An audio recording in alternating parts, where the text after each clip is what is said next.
ဂျင်မှာအလေးမှလေ့ကျင့်ခန်းတွေကစားတဲ့အခါမှာကြောက်ကပ်ပျက်စီးနိုင်တယ်ဆိုတာကိုသိလားဒီဗီဒီယိုမှာဘယ်လိုအခြေအနေမျိုးမှာအလေးမှလေ့ကျင့်ခန်းတွေကိုကစားတဲ့အခါမှာကြောက်ကပ်ပျက်စီးနိုင်တာလဲဆိုတာနဲ့ပတ်သက်ပြီးတော့အသေးစိတ်ရှင်းပြပေးတော့မှာဖြစ်ပါတယ်ဂျင်သွားပြီးတော့မှအလေးမှလေ့ကျင့်ခန်းတွေကိုကြိုးကြိုးစားစားလေ့ကျင့်တာကကောင်းပါတယ်ဒါပေမဲ့အလွန်ကျွံလုံးမိတဲ့အခါမျိုးမှာဆိုရင်တော့ဒါကြောက်ကပ်ကိုထိခိုက်ပျက်စီးစေနိုင်ပါတယ်လေ့ကျင့်ခန်းတွေအမြောက်များလုပ်ပြီးတော့အရန်စူးစမ်းတဲ့သူတွေတောင်မှသတိမထားမိတဲ့ယောဂတစ်ခုဖြစ်နိုင်ခြေရှိတယ်အဲ့ဒါက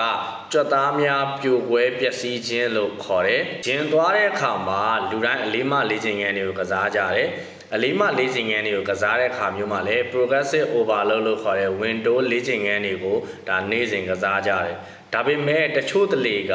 ကျွန်တော်တို့ဂျင်ကစားပြီးတော့မှ progressive overload လောက်လာခဲ့တယ်ဥပမာ deadlift ကိုပေါင်200သို့မဟုတ်300လောက်ထိသူတို့မနိုင်တယ်ဒါပေမဲ့အကြောင်းမျိုးမျိုးကြောင့်သူတို့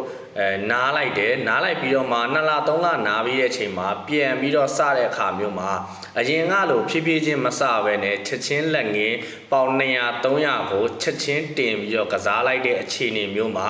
ဒီလိုမျိုးကျွန်တော်တို့ကြွက်သားများပြိုကွဲပျက်စီးခြင်းဆိုတဲ့အခြေအနေတစ်ခုယောဂတစ်ခုကိုဖြစ်ပေါ်စေတယ်ဒီလိုကြွက်သားတွေပြိုကွဲပျက်စီးသွားတဲ့အခါမျိုးမှာဆိုရင်ကြွက်သားထဲမှာရှိတဲ့ protein ဓာတ်တစ်မျိုးဖြစ်တဲ့ myoglobin ဆိုတဲ့ဓာတ်တစ်မျိုးကသွေးကြောထဲကိုရောက်သွားပြီးတော့မှအဲ့ဒီ protein ဓာတ်တွေမြောက်များစွာကြောက်ကပ်ထဲကိုဝင်လာတဲ့အခါမျိုးမှာကြောက်ကပ်ရဲ့ filter system ပိတ်ဆို့မှုဖြစ်သွားနိုင်ပါတယ်ဒီအခါမှာကြောက်ကပ်ထဲမှာရှိတဲ့ cell တော်တော်များများကို damage ဖြစ်သွားစေနိုင်တယ်အဲ့ဒီဖြစ်စဉ်တစ်ခုဖြစ်သွားတဲ့အခါမျိုးမှာဆိုရင်ကျွန်တော်တို့ရဲ့စီးအယောင်က Coca-Cola လိုမျိုးအမဲရောင်ပြောင်းသွားတာကိုတွေ့ရလိမ့်မယ်ပြီးတော့အချင်းချုပ်ကိုပြန်ပြီးတော့ပြောရမယ်ဆိုရင်ဂျင်ကိုသွားတယ်ပုံမှန် progressive overload လုပ်နေကြပုံစံမဟုတ်ဘဲနဲ့ကိုက over trainingဖြစ်အောင်ကစားလိုက်မယ်ဒီလိုခါမျိုးမှာကြွက်သားတွေပျက်စီးသွားမယ်ပျက်စီးသွားတဲ့တဲကနေပြီးတော့မှ protein ဓာတ်တစ်မျိုးထွက်လာမယ်အဲ့ဒီ protein ဓာတ်ကသွေးထဲကိုရောက်သွားမယ်သွေးထဲကနေတစ်ဆင့်ကြောက်ကပ်ကိုရောက်သွားတဲ့အခါမှာကြောက်ကပ်ရဲ့လှုပ်ဆောင်ချက်ကပို့ပြီးတော့လှုပ်ရတယ်အဲ့တော့ကြောက်ကပ်မှာရှိတဲ့ cell တွေပျက်စီးသွားနိုင်တယ်ကြောက်ကပ်ထိသွားနိုင်တယ်ဒါကိုဆိုလိုချင်တာဖြစ်ပါတယ်ဒီတော့ဘလို့အခြေအနေမျိုးမှာဖြစ်တာလဲဆိုတော့ခုနကပြောခဲ့သလိုမျိုးပဲ